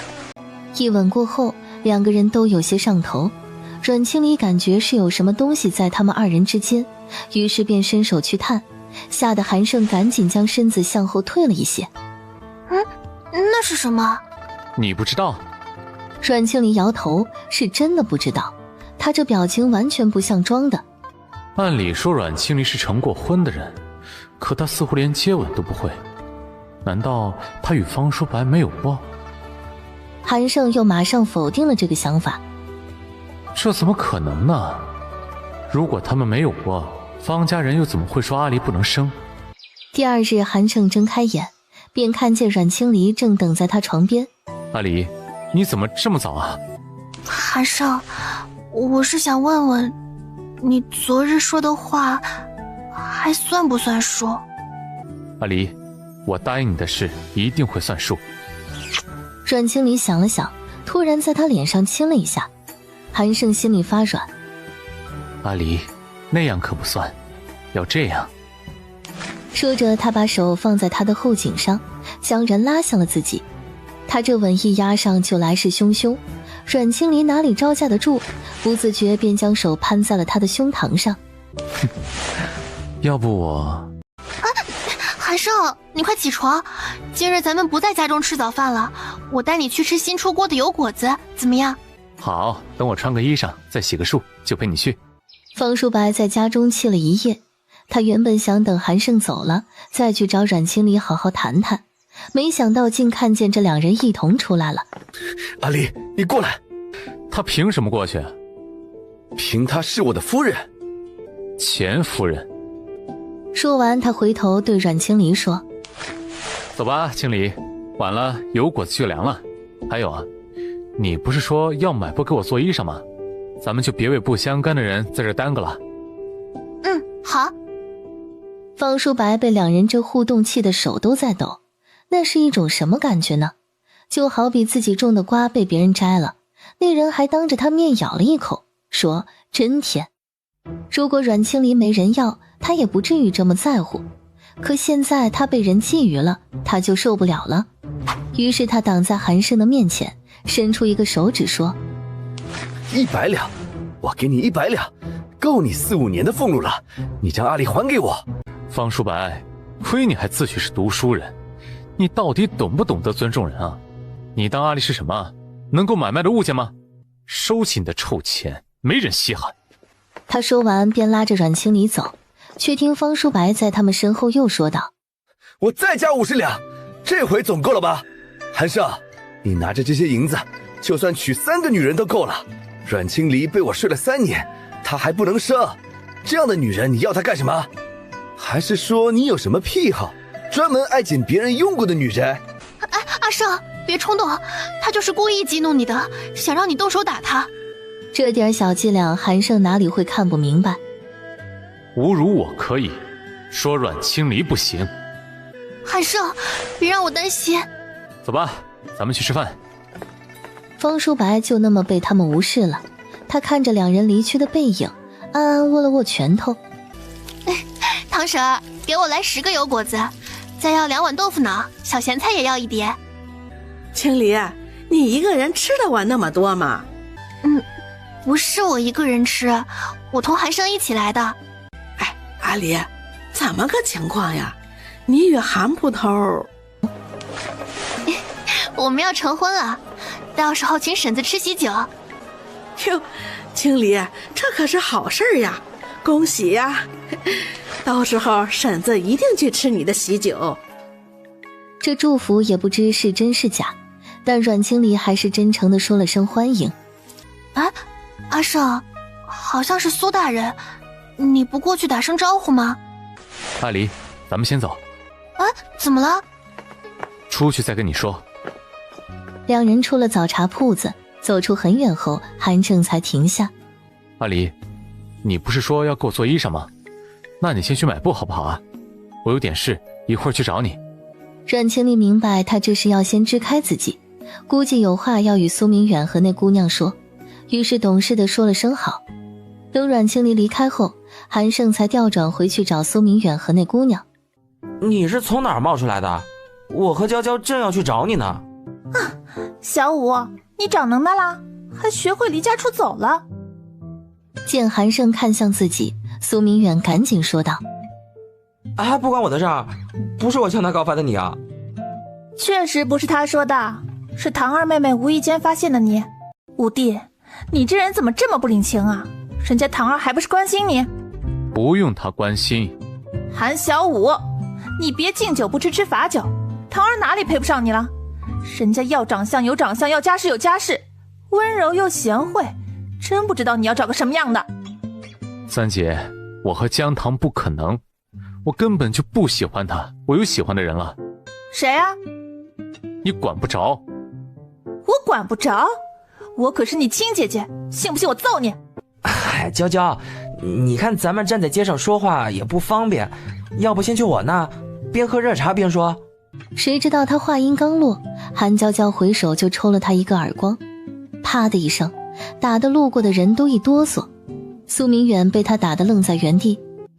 三姐，太过分了，快给明远道个歉，你这样他面子上挂不住的。我给他道歉？做梦吧，他不就是欠揍吗？逛花楼睡野女人，还跑到这鸟不拉屎的地方躲我，还有你也欠揍。说着他便踹了韩胜一脚，但却明显收着力，也没打脸。苏明远是真的有些挂不住了，他没想到韩娇娇竟会当街打他。以前他也被他打过，但那都是私下里打的，也没打过脸。他就当他耍小脾气，从没跟他计较过。可这次他有些生气了。男人的脸，那是说扇就能扇的吗？见他要走，韩胜赶紧拉他。哎，明远，看我的面子上，找个地方与我三姐好好说说。三人一起去了韩胜家，一路上苏明远都没再说一句话，韩娇娇也不惯着他，两人就那么僵着。到了地方，韩娇娇看院中晾着女子的衣衫，立即目光锐利地看向韩胜。你养野女人了？三姐，注意你的用词。没事啊，就算养了也没关系，反正不过是个玩意儿，睡过几日也就腻了。三姐，我要成婚了，我不准你这般说我的未婚妻。你说什么？咱们进去说吧，在院中吵吵嚷嚷，让邻居听见了不好。苏明远没进去，那姐弟俩要说些私密话，他进去不合适。谁知这时阮清离竟回来了。苏明远怕他与韩娇娇撞见，再生出些别的事来，就想先将他支出去。哎，阮姑娘，阿胜屋里有客人，你现在进去不太方便，要不咱们一起出去走走？我和你？不方便？啊，苏大人方便就行。两人出了韩胜家，苏明远看向阮清离，说道：阮姑娘没有什么想问我的吗？我问了，苏大人会回答吗？不会。韩胜的身份只能他自己亲口对阮清离说，他若不想说，那一定有他的道理，苏明远是不可能替他说出去的。但苏明远还是好心的提醒阮清离道：阮姑娘，恕苏某直言，你与阿胜并不是良配，他的家人怕是很难接受你。他的家人接不接受我重要吗？我嫁的是韩胜，又不是他的家人。只要他愿意娶我，我愿意嫁给他，他喜欢我，我也喜欢他，就够了。苏明远有些意外地看向阮清离，自古男婚女嫁从来都不是两个人之间的事儿。可你们的婚姻不被家人认可，就得不到家中的支持，这种一穷二白的日子，你也能过？阮清离没回答他，但他的表情已经告诉了他答案。苏明远有些挫败，不知为何，他心中堵得慌。阮姑娘，如果你发现韩胜和别的女人睡在了一张床上，但韩胜却和你解释说他是被人算计的，他和那个女人之间什么都没发生过，你会信吗？信。为什么？不为什么，因为我相信他。原来如此。苏明远才知道自己和韩娇娇解释那么多遍有多蠢，因为相信你的人只说一遍就够了。苏明远和阮清离一直等到太阳落山，韩胜也没来找他们。都这个时辰了，他还没来，苏明远便知道他那里定是出了些问题。不得已，他将阮清离带回了自己家。阮姑娘，你想吃点什么？我吩咐人去做。什么都好，我不挑食。只是苏大人，韩胜过会儿真的会来您这儿找我吗？那当然，我和他约好的，他那一边忙完就过来接你。苏明远倒是大方，8个菜，4荤4素，有鱼有肉。阮清离算了算，只这一桌席面怕就得花上2两银子，难怪韩胜经常来他这儿蹭饭。这苏大人是真有钱。阮姑娘，这些菜你喜欢吃？啊，我是不是吃的太多了？不多不多，你若是喜欢吃，我可以让下人再多做些。够了够了，这都已经让您很破费了。吃完了饭，韩胜竟然还没来，屋内已经掌灯了。阮清离是真的有些急了，他想回去。苏明远也有些急了，这有些不正常了。他叫过来一个小厮，打算让那人过去看看。韩胜就在这时来了。明远，我还得在你这儿借宿一宿。你那怎么了？江棠来了。一听这个名字，苏明远立即便懂了。这江思小姐好手段，不仅能让人找到韩胜，还亲自追来了。他豁出脸皮不要，怕是要硬赖上韩胜，竟连他那种破屋都能住得下。啊，江棠是谁？一个不相干的人。江思小姐可没把自己当成个不相干的人。韩胜都走了，她却仍留在了她的那个小院里。见屋内有女子用的东西，她也能沉得住气。江棠长了一张看上去很温柔的脸，娇娇弱弱的。这张脸天生就带了一种保护色，总会让人误以为这个姑娘是个很善良的人。江思小姐就顶着这张脸，带着女婢连夜去拜访了韩胜的邻居。江小姐来自幽州城。我家住崇州，但幼时与母亲去幽州姑母家，不幸走失。后来是在幽州城内长到12岁时，才被家人找到，也算是半个幽州人。姑娘与韩捕头是什么关系呢？韩胜虽是我表哥，但姑母早就有心让他娶我为妻，好让两家亲上加亲，所以我算是他的未婚妻。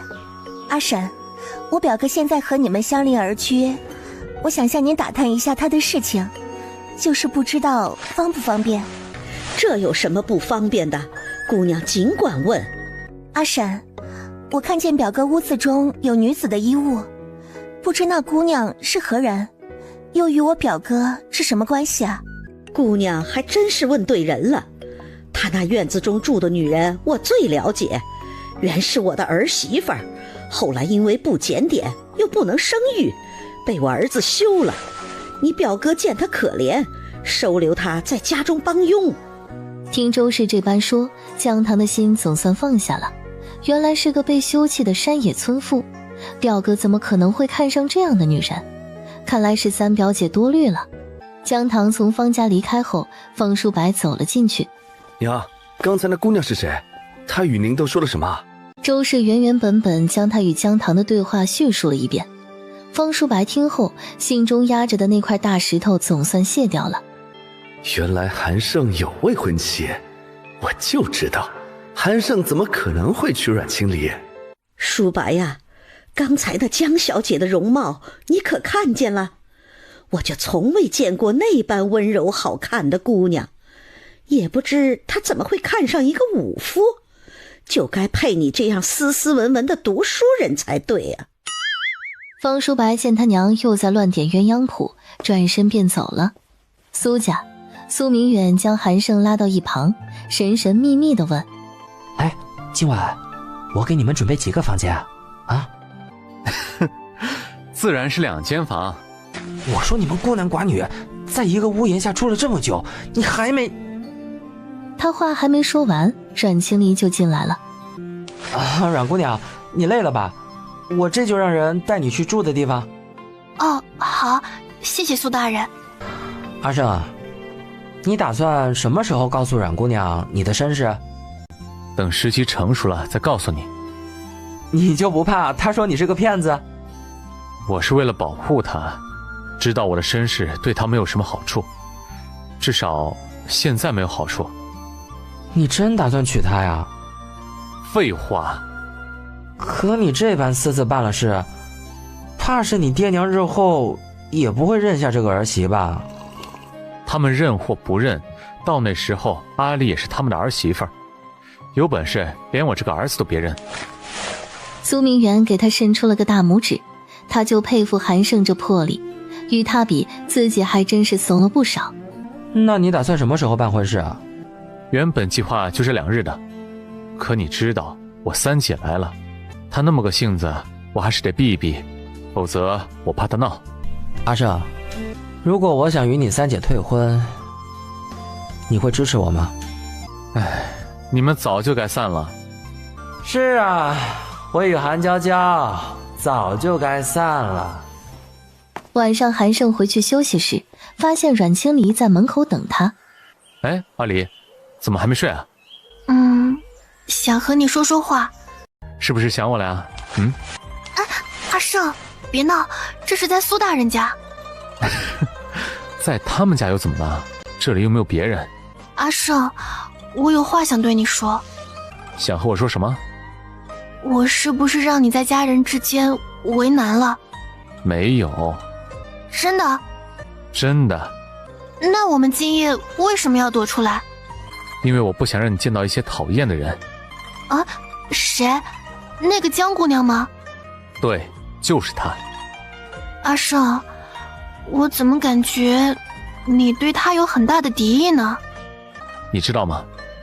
原来姜糖一直喜欢我大哥，我大哥也喜欢他，他们都快要成婚了，可我大哥却突然死了，然后他转身就说喜欢我，还说得信誓旦旦。你说这样的女人可不可怕？简短的一段话里面似乎藏了不少故事。阮清离有些惊讶，韩胜到底生长在一个怎样的家庭？怎么听起来这么复杂？你说你大哥死了，他年龄应该也不大，怎么就死了呢？其实韩胜没有说，不仅他大哥，连他二哥、三哥、四哥都死了。如今他爹成年的儿子只有他一个还活着，他的家庭复杂程度是阮清离根本想不到的，所以他不想与他说，如果可以，他都不想将他带回那个牢笼去。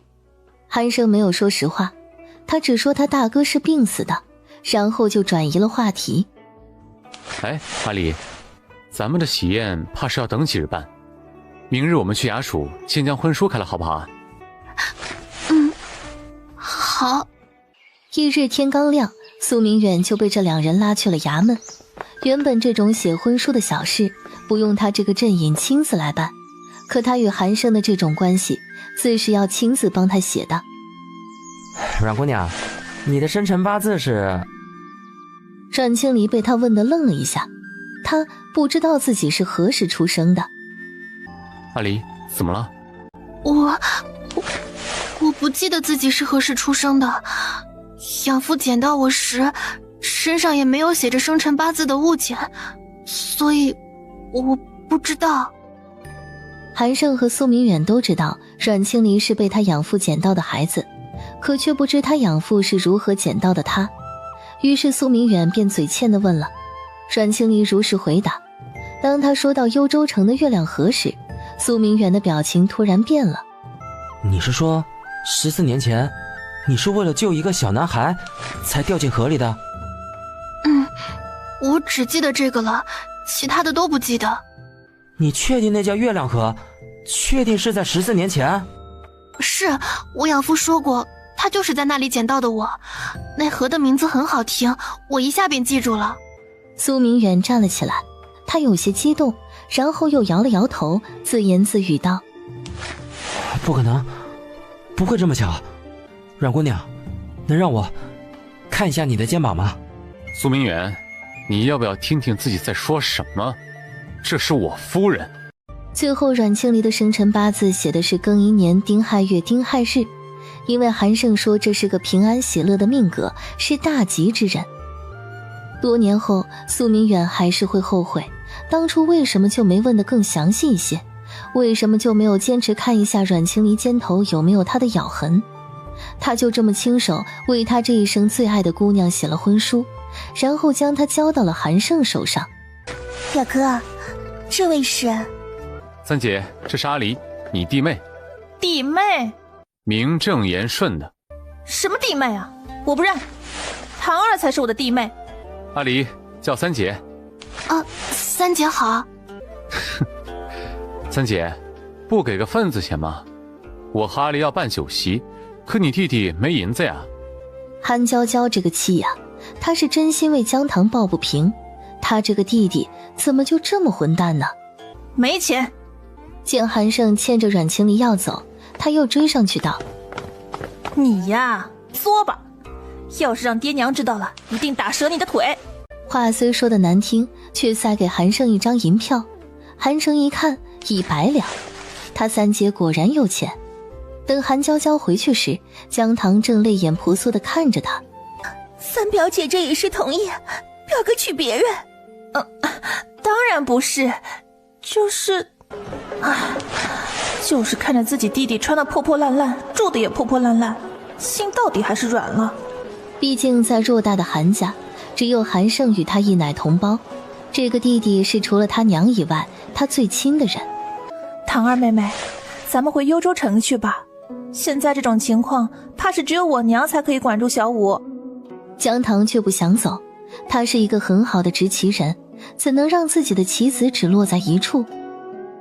如果韩胜能娶我最好，但如果韩胜执意不娶我，好像苏明远也不错。韩胜，我看那姑娘长得挺漂亮的，看你的时候含情脉脉的。阿离，咱们打个赌。赌什么？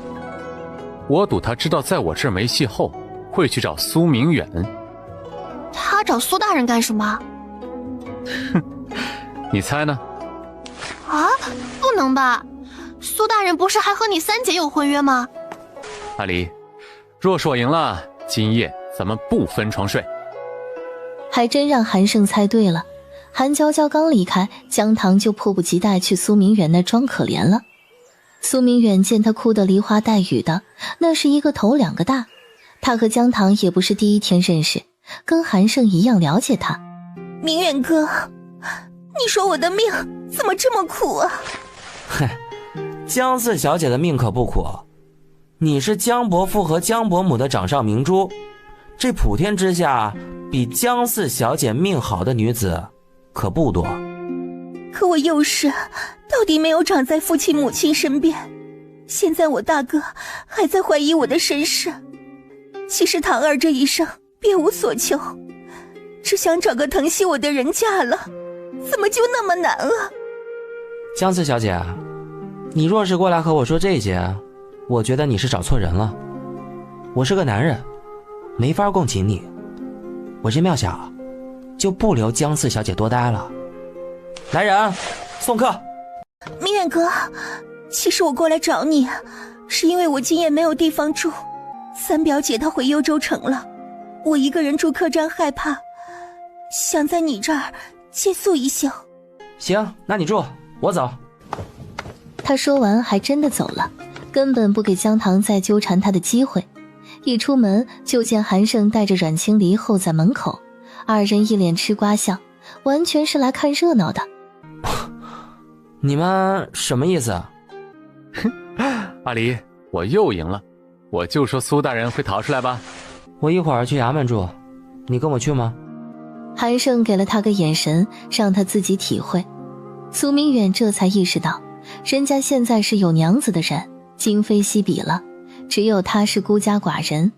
韩胜赌赢了，晚上自然是赖在阮青离那屋中不走。阿离，过来。阮青离磨蹭一阵儿，才将外衣都脱了，然后躺在了韩胜身边。床上一沉，屋内却瞬间安静下来。两人静默了好一会儿，却突然同时开口说话了。韩胜，阿离，我抱着你睡行吗？啊，抱着我睡行吗？好。韩胜侧过身，将阮青离搂进了他的怀里，被他这样抱着，竟让阮青离感觉莫名安心。他将头埋进韩胜胸口，听着他有力的心跳声，竟很快就睡着了。第二日韩胜有事出去了，阮青离在家中做衣裳。张妈进来时就见他在那傻笑。青离，什么好事儿啊，高兴成这样。张妈，我和韩胜领婚书了，过几日办喜事。什么时候的事儿啊？怎么这么快？昨日写的婚书，韩胜说喜宴定在7日之后，到时候你可得过来喝一杯喜酒啊。哎呀，那是自然，这么大的喜事儿，我怎么能不来呢？青离，有什么我能帮上忙的，尽管说。还真有。张妈，你会剪喜字吗？行，没问题，包在我身上了。阮青离去拿了红纸和剪刀，张妈便开始剪。剪着剪着，她才想起自己是干什么来了。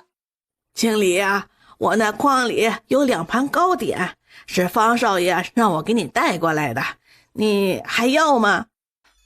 张妈，以后方叔白无论让您给我带什么，直接帮我拒绝就好，我不可能要的。